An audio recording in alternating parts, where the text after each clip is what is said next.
لا تنسى الإعجاب بالفيديو والاشتراك في القناة تشجيعا لنا لنستمر في نشر المزيد إن شاء الله. ولكي تصلك فيديوهاتنا الجديدة لا تنسى تفعيل خاصية الجرس.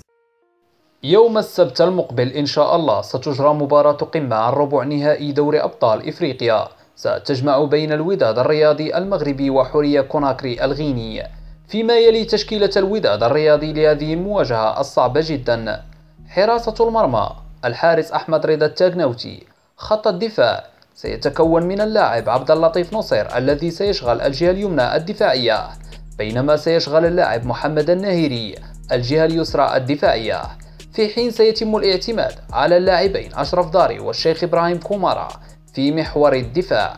خط الوسط سيتشكل من اللاعب صلاح الدين السعيدي إلى جانبه اللاعب إبراهيم النقاش من أجل كسر هجمات الخصم ومساعدة الدفاع، ثم مد الهجوم بكرات مركزة.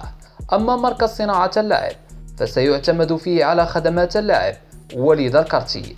خط الهجوم في مركز المهاجم الصريح سيعتمد على خدمات اللاعب مايكل باباتوندي، بينما الجناح الأيمن الهجومي فسيشغله اللاعب الزئبقي محمد أناجم، أما الجناح الأيسر الهجومي فسيشغله اللاعب إسماعيل الحداد بنسبة 99%. هذه هي التشكيلة التي سيعتمد عليها الإطار التونسي فوز البنزرتي.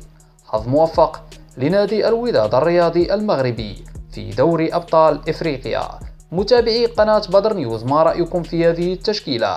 هل هي قادرة على الإطاحة بفريق حورية كوناكري الغيني؟ أنتظر جوابكم في التعليقات. شكرا على حسن الإنصات والمشاهدة. دمتم في أمان الله وحفظه.